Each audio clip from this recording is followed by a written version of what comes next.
नमस्कार, हिमाचल बुलेटिन में आपका स्वागत है। पेश है आज के समाचार।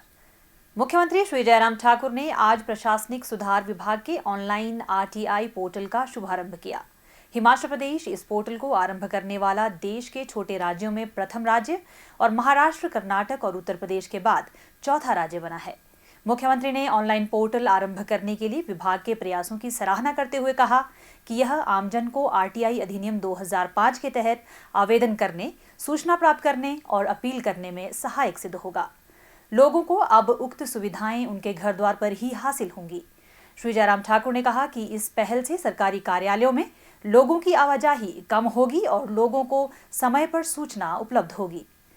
मुख्यमंत्री श्री जयराम ठाकुर ने आज हिमाचल प्रदेश कौशल विकास निगम के वर्ष 2022 के कैलेंडर का विमोचन किया। उन्होंने हिमाचल प्रदेश भवन एवं अन्य विनिर्माण कामगार कल्याण बोर्ड के वर्ष 2022 के कैलेंडर का विमोचन भी किया। मुख्यमंत्री श्री जयराम ठाकुर ने आज शिमला के पास जुब्बड़हट्टी हवाई अड्डे के विस्तार कार्य की प्रगति का निरीक्षण किया। मुख्यमंत्री ने अधिकारियों को इस परियोजना को समयबद्ध पूर्ण करने के निर्देश दिए ताकि लोगों को इसका शीघ्र लाभ मिल सके। मुख्यमंत्री श्री जयराम ठाकुर ने आज नई दिल्ली में सरकार के उपक्रम पवन हंस लिमिटेड के प्रबंध निदेशक श्री संजीव राजदान के साथ एक बैठक में राज्य में पर्यटन को प्रोत्साहित करने के लिए शिमला धर्मशाला हेली टैक्सी सेवाओं की दरें कम करने के लिए कहा। उन्होंने शिमला धर्मशाला के लिए सीधी उड़ान आरंभ करने के लिए भी कहा। मुख्यमंत्री ने प्रबंध निदेशक को शिमला से मनाली के लिए हेली टैक्सी सेवाएं शीघ्र आरंभ करने के लिए कहा।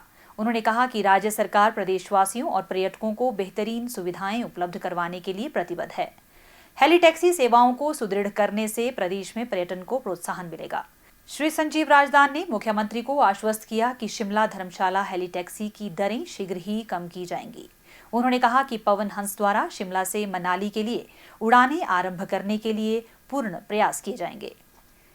हिमाचल प्रदेश सरकार द्वारा आरंभ की गई मुख्यमंत्री स्वावलंबन योजना युवाओं के सपनों को साकार करने में संबल प्रदान कर रही है।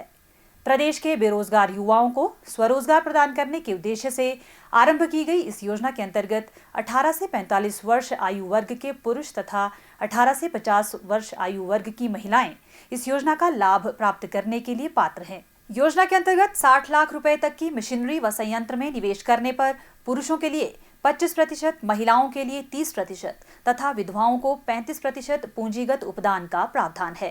साथ ही 60 लाख रुपए तक के ऋण पर 3 वर्षों तक 5% ब्याज उपदान प्रदान किया जाता है। जिला सिरमौर के पौंटा साहिब की निवासी श्रीमती रजनी गुप्ता शुरू से ही अपना रेस्टोरेंट खोलना चाहती थी, परंतु इसके लिए पर्याप्त धनराशि की कमी उनके आड़े आ रही थी।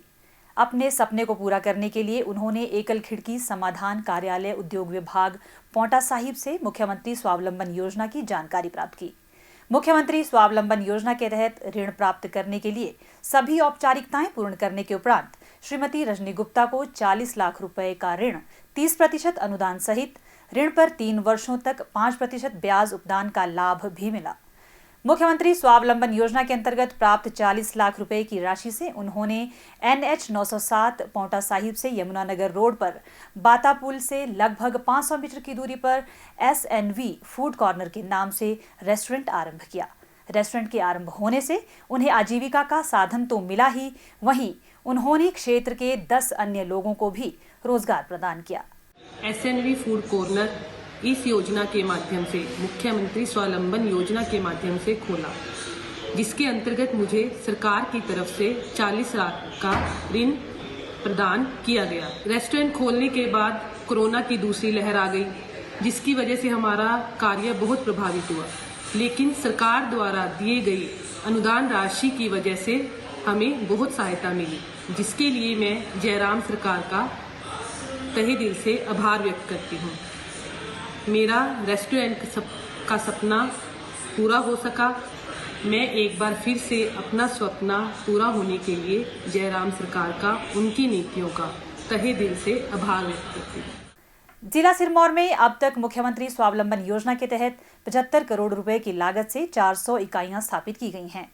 इन इकाइयों पर लगभग 16 करोड़ 33 लाख रुपए की राशि लाभार्थियों को सब्सिडी के तौर पर उपलब्ध करवाई गई है। हाल ही में प्रदेश सरकार द्वारा इस महत्वाकांक्षी योजना में 18 नई औद्योगिक गतिविधियों को शामिल किया गया है। इसके अतिरिक्त परियोजना लागत की सीमा अब 60 लाख रुपए से बढ़ाकर 1 करोड़ रुपए कर दी गई और कैपिटल सब्सिडी की अधिकतम सीमा पुरुषों के लिए 15 लाख रुपए तथा महिलाओं के लिए 18 लाख रुपए की गई है।